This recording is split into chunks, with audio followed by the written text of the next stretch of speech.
Hey guys, JT here, and today we're exploring the Pendog Creative Archive Slishy Slasher update.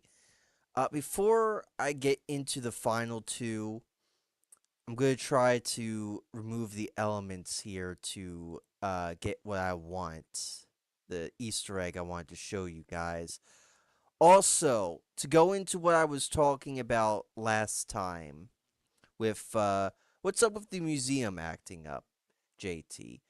So, Murphy has explained in walkthroughs before that the museum.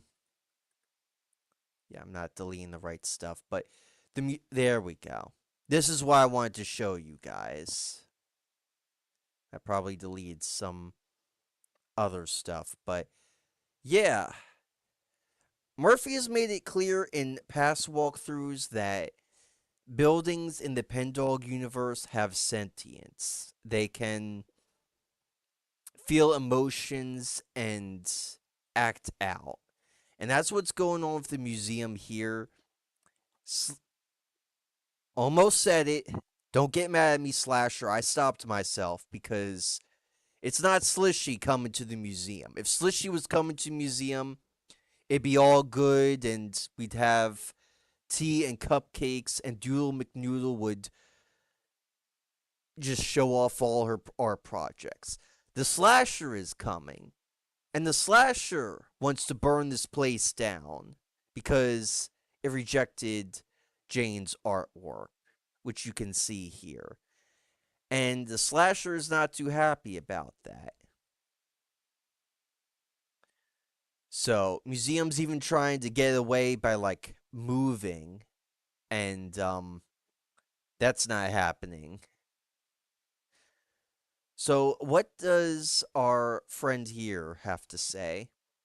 Six curly golden braids in each hand, black hat frayed at the edge, thin lips aculated by hints of red teeth that confusingly switched from human to animals to shapes not of any creature that walked amongst man. A body that faced into oily darkness like a secondary abdomen, arms that knit and folded to suggest the crooked form of an insect or spider, a pale powder face empty of the color of life, and pink prick eyes filled with glee. To men, to Merview, not a detail of her lover's form went unnoticed. No paint stroke unmemorized, no shade unnoticed. Beneath the painting, a plaque affixed itself to the wall and read Gaunt Woman. But to Merv, the painting was known as Felicia, Flea for short. They met 3 years ago, Christmas Eve, dipping inside to get out of the cold until her taxi arrived. Minerve was not an artist, let alone a creator. She filed taxes and organized spreadsheets for a living, but she had, amongst many things, an appreciation for this particular piece of art. Minerve visited the gallery every day. She'd eat lunch outside of the steps, imagining that if Flea sat beside her, she'd like the food Minerve had packed with her in mind. Then Minerve would quickly make her way into the building, skirting past the ever distracted receptionist, through each room until she made it to Flea. The other paintings held her interest well enough. She considered them friends and acquaintances, her objects of passion, work colleagues, or the like. However, Flea was the only one who she was here to see, and with only so many hours in which Munir could visit daily, she made the most of her time. The love, and it was love that Minerve felt for the painting went beyond physical attraction. Although she told friends online that her painting was a very handsome lady, that her partner was a very handsome lady. Every time Minerve looked up at the painting, her body would swoon, wave like in its motion, giving onlookers the impression of someone feeling faint or dizzy. Overcome with awe would be the better way to label this behavior. That someone had painted this, made it real, put it in a gallery that sat and waited for the day Merv would interact with it. The thought filled the account with a sense of smallness and gratitude to live in such a big world in which art was created. My Jane would often write about the perception artists can have uh, of non artists, how a good amount of creators perceive those who interact with their work. A disturbing little nest of self centered individuals that circumconsciously viewed themselves and their comprehension of the work as an artist as more creative, rich, complex, and lush with importance than those who did not make art. To say that these artists do not perceive the critical thought of their non artistic peers would be a disservice to just how despicable the mindset truly is. Yet the art is built from the same human experiences which every person of this world might experience in their lives. The cook, the builder, the athlete, and the person who you secretly find to be a bore or a normie or mundane, even if they do not express their human experience through art, they still experience life the same as an artist would. Even if the art is being made for oneself, it exists in an empty vacuum without the audience, something which receives only the thoughts and ideas of the creator. It is hollow and unfulfilled. To put a work out onto into the world is to let it be shaped and transformed through the act of observation.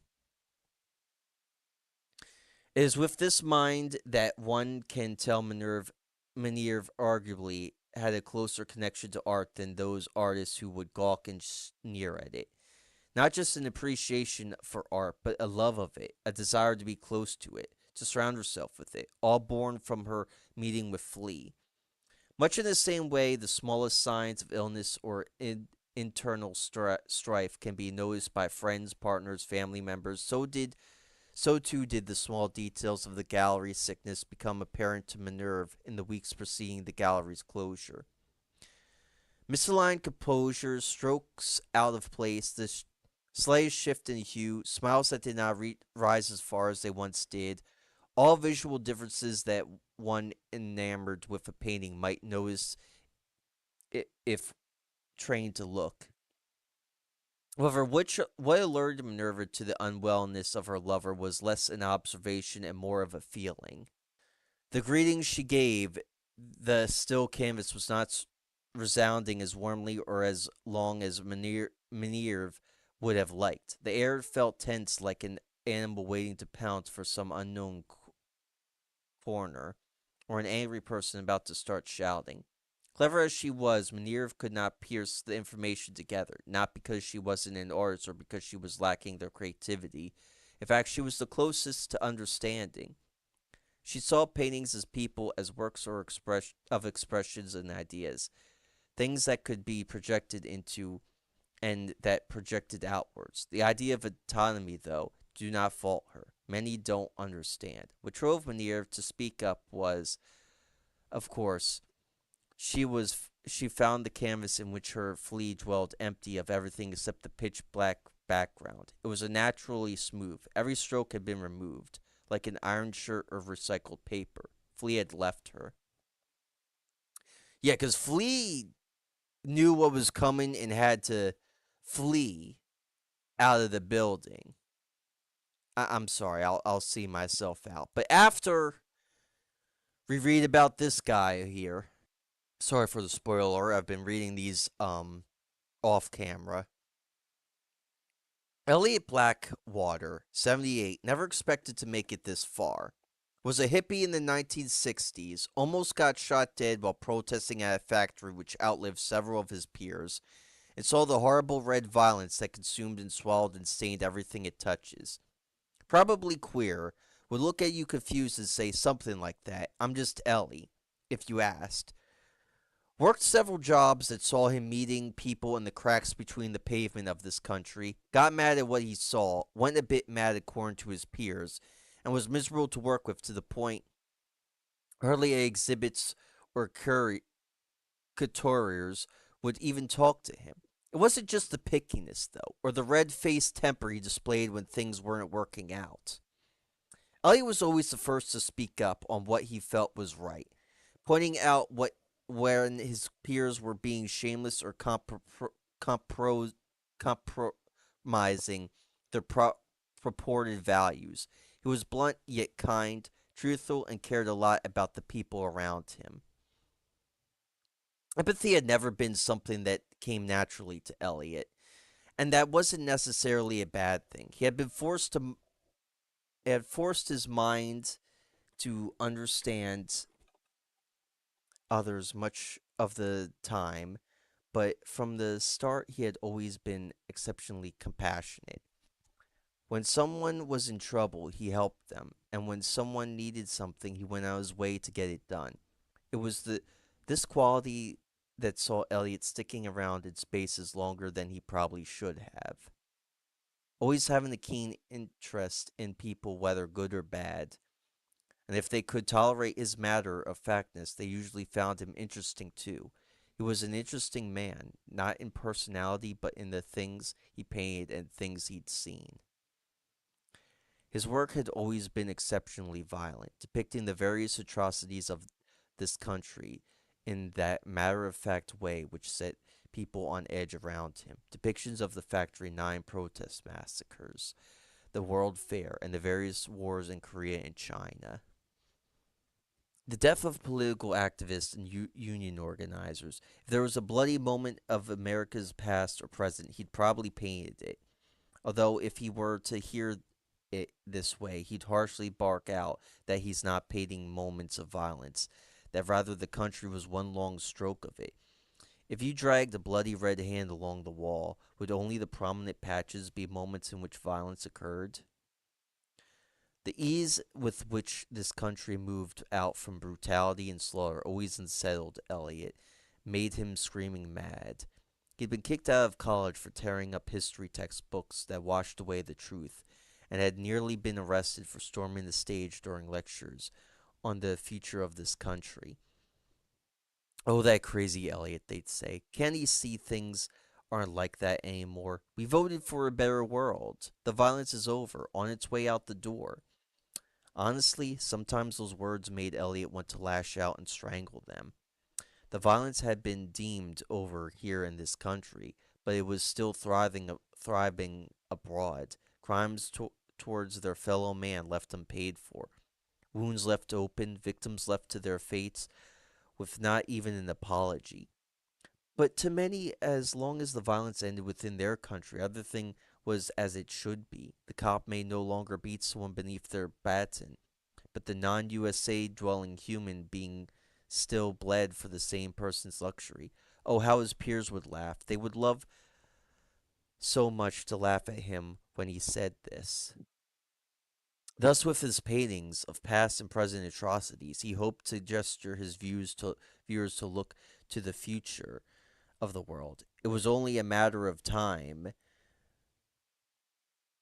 before some new bubble of hate burst within the gilded walls of this country.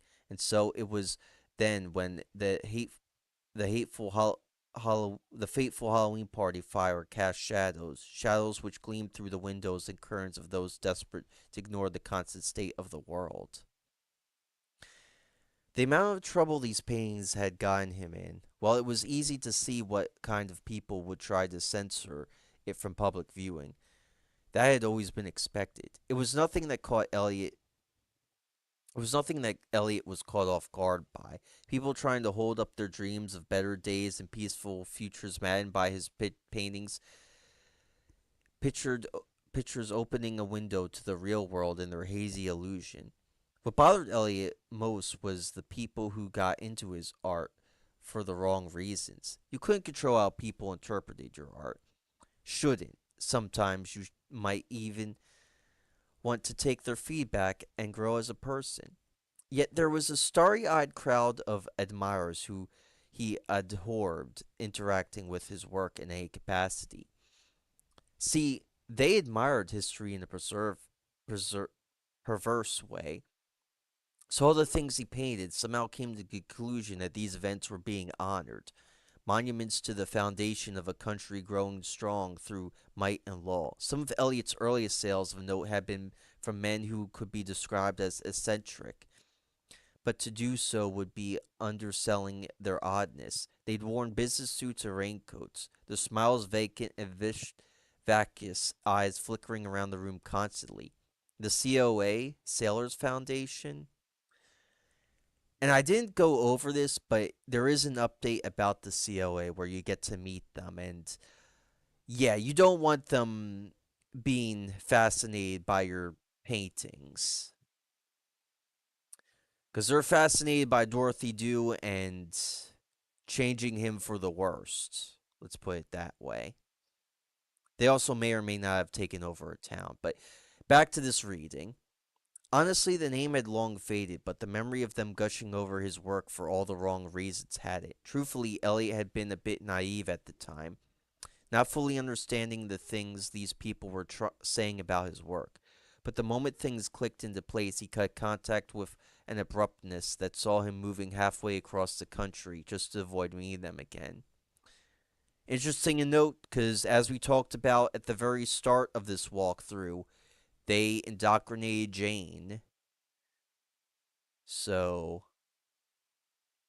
when his mentor had reached out, asked him to take care of his art gallery, Elliot had set the phone down for several minutes. The waiting words of his mentor left to linger as the expression on Elliot's face took on the form of someone told they had some fatal disease. There was no immediate response. The phone had been hung up, and Elliot's fingers had trembled for his paintbrush, a source of comfort as always. His mentor had always been a source of worry for Elliot. He was not unkind, not abusive. No, none of these things were the cause of Elliot's unease. His mentor had taken a different path in life than Elliot, selling out his violent paintings to those who desired them for any sort of reason, even catering to them in his later years. The process had visibly aged and hollowed out an individual Elliot's once viewed with the highest respect, made him a sleepwalker in the shell of a man. Elliot could not bear to see his teacher thin into nothing, and so he had parted ways, never reaching out to the man until that phone call. To say his working here was out anything other than loyalty to his late mentor would be a lie. The work, the artists he interacted with, the artists he wanted to bring into the place to liven up, being advised against by coworkers he hated, it all left him horribly tired, barely alive at all. Most of all, he hated the conceit of the exhibit, a monument of the meaningless of violence, of how it was random and without purpose. Elliot had always painted his work with the laser focused context of the event they occurred within. Violence was not causeless. It could be sporadic, yes, but never without influence or intent behind the act. So, to work in a gallery devoted to the idea of such brutality being purposeless went against everything he believed in. Elliot was the first to comment on a peer violating their values, yet here he was doing the same. It made him want to die. All of this to say that when the gallery burnt down, there was no crying nor screaming, at least not crying done in sadness or fear, but in a great elation that Elliot was finally free to leave it behind. This coupled with the figure he saw in the flames of that old building, her blue form towering above the smoke and collapsed timber poles, a true vision of violence and intent in nature, inspired the man to pick up his brush for the first time in nearly 10 years, his artistic spark invigorated by visions of the slasher. So yeah, Slasher burnt that place to the ground. But what did Slasher do at the college? So before we find out what Slishy Slasher did at the college, I want to end this part off with a song. Try not to groove too much to it.